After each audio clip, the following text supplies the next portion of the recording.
on your left side. Yep. Next, we have Caleb Baker from JPL talking about the Habitable Worlds Observatory testbeds at JPL and their development and design. Can we do some? Is that good? Yeah, that looks good. Okay. Are we good on audio? Good? Okay. Okay. Thank you very much for the intro. Thank you for the opportunity to speak at the conference. My name is Caleb Baker. I am the Chronographic Systems Testbed Lead at JPL. For anyone who had to suffer through this presentation at the HWO 25 conference, I regret to inform you that I really wanted to get up here and say we're halfway through aligning the testbed and it looks great and here's a bunch of pictures, and then our vendor delayed most of our critical path optics, and so this is going to be largely the same presentation. For those of you who haven't seen this talk before, don't worry, this is a great talk. It's great. Okay, so I'm going to go through the overall roadmap of testbeds at JPL. I'm going to talk about the design of our quasi-static demonstration testbed. I will have a quick note on the community participation in the testbeds. That's all the same rehash stuff from HWO 25. And then I threw a Hail Mary to the HCIT team for something actually new and interesting to talk about, and they delivered, so we'll go through that at the end of the presentation. Okay, so the overall testbed roadmap at JPL. Our charter is to demonstrate model-validated performance of chronographic technologies capable of imaging Earth-like exoplanets. So that translates to a bunch of words. Loosely speaking, we know we must dig dark zones capable of imaging Earth-likes. We know we must stabilize the dark zone for an entire observation. And then we know that we must retrieve spectral information from any planetary signatures in there. Our notional performance requirement to do that from the project is 1 e to the minus 10, 3 to 8 lambda over d, 20% bandwidth, and a full annulus dark hole. That is under refinement by the project as we speak, but since we need something to work towards, that's the thing we're working towards. Now, as anyone in the field will tell you, that's a fairly strict, tight requirement, and if we just jumped straight in and went for it, we would probably have a rough time.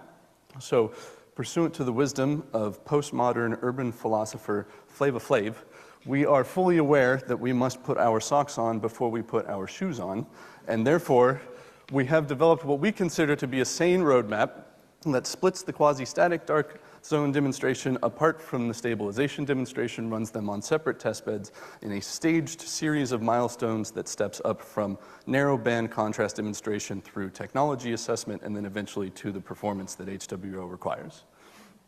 This loosely follows the heritage from CGI, where they also had a series of similar early technology milestones that they split into quasi-static and stabilization demonstrations and ran on separate testbeds. Our facilities plan for this is to slowly con Nick out of all of his chambers and take over the entire HCIT, but that is a long con as we are fully aware that we might disrupt the SATs as we do this, and we are working closely with XEP to make sure that we disrupt them as little as possible. Where we are right now, we have completed all of our designs and analyses. We've passed design reviews over the optics, optomech, and so forth. We are currently waiting on our OAPs to arrive and doing as much work on other tasks as we can during that time. We are hoping to get all of our mirrors in the next couple months and start alignment and then commission the testbed over the summer. Okay, so the quasi-static chronograph, which is the one that we're actually building right now, or hoping to build. So the design of this was actually fairly challenging because HWO has not yet selected its principal chronographic architecture, and thus we had to design to accommodate a whole bunch of them potentially. The one notable exception to this that we couldn't really accommodate is PIA. So to any PIA enthusiasts, my sincere apologies, but the design was done by Brandon Doobie, formerly of JPL, currently at Muon Space, and in my Discord DMs talking smack on a weekly basis. So this is the layout of the critical path optics. We are f60 at the collimating OAP. We have 2 AOX DMs separated by a meter. We have a 33 millimeter apodizer, and we're f40 at the focal plane and f46 at the source image. If you are interested in, say, proposing a mask or designing a mask to potentially go on this test bed, please ask me for details. I'm happy to share them offline. We have an eventual plan to extend by 1 additional relay to include a full OTA simulator to inject real segment phase and amplitude errors. This is a nice CAD model, courtesy of our Optomech designer. And here, as an added bonus, I mentioned that we are chartered to get spectral information, and so we are working closely with Neil Zimmerman and company at Goddard to have an IFS designed for eventual addition to this after commissioning. Also, because at NASA we are fully capable of landing robots on other planets, but apparently not capable of keeping a room at a single temperature, we have invested a fair amount of money into a thermal stability system to separate us from the room temperature as much as possible, which includes a radiative thermal shroud and custom designed heat sinks for all of the cables that go onto the testbed. The prevailing winds of HWO currently are that we will be forced to lean on integrating modeling, even more so maybe than Roman or James Webb. And so down on the testbed level, we are fully aware that the maturation and validation of those system level models starts at maturation and validation of your testbed models. And so we are fully committed to working with the integrated modeling team to get them all of the component characterization and data products that they need to carry forward and give confidence in the integrated model of the whole system.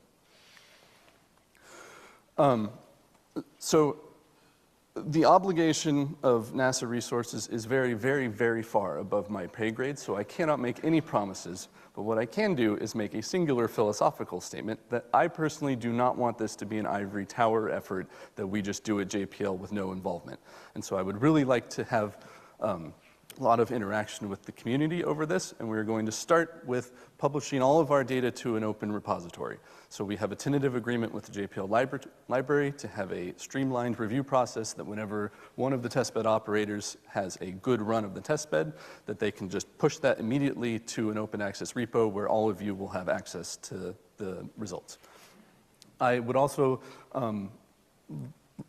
welcome any discussions of contributions to the testbeds. So like I said, we're working with Goddard over for an IFS, and I think we have started talking with Christian about potentially getting a Fourier transform spectrograph on the testbeds. If you have any other recommendations or suggestions for contributions, please let me know. I'll be happy to talk to you.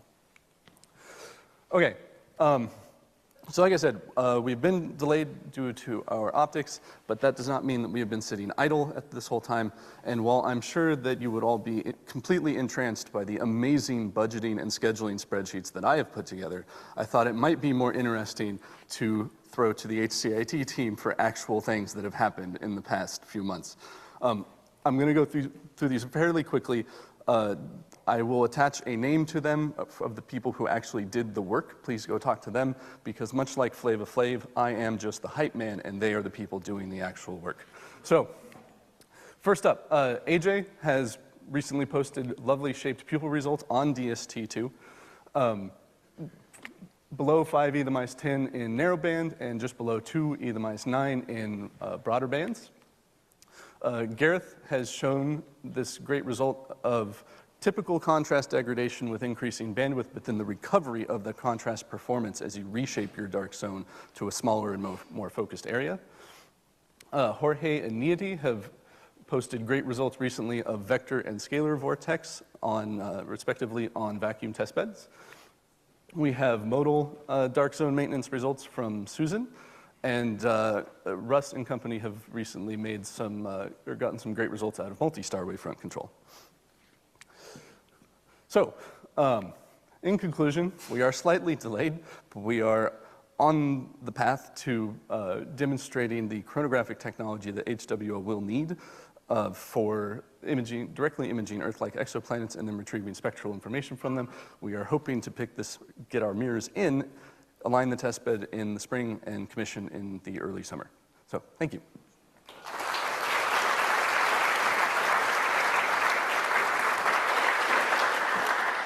Any questions for Caleb?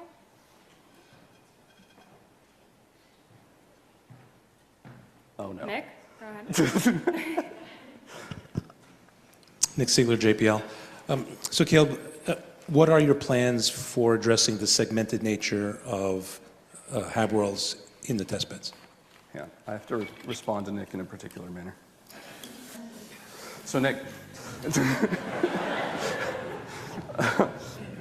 at the moment, so We will start by injecting light directly into the OAPs, so we will not have a segmented aperture. Eventually, we will back that out to an additional pupil plane where we can inject segmented airs. We have a series of masks from MDL that can produce phase air, static phase air, and static amplitude airs, but then our plan is to eventually put a full OTA simulator with actuated segments of whatever form that HWO selects.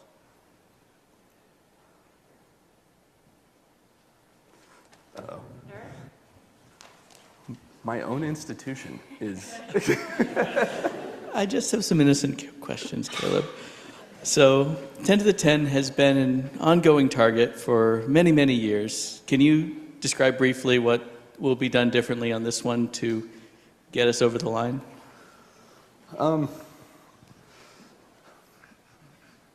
So in the practical programmatic terms, for many years, the HAT has been governed by SAT milestones, and none of those SAT milestones have been push contrast, at least to 10 to minus 10, and so programmatically, there has not been a large impetus to do that.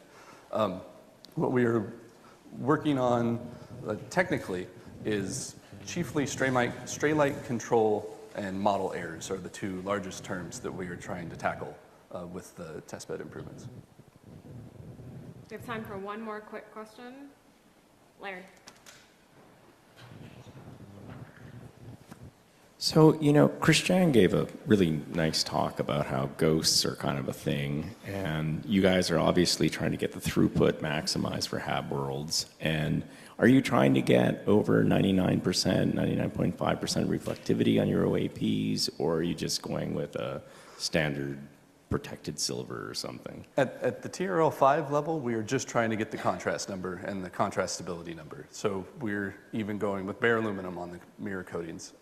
At TRL 6 level, which will be even further than the effort that I've shown in the slides here, that's where we'll worry about low light conditions pushing throughput and those sort of concerns.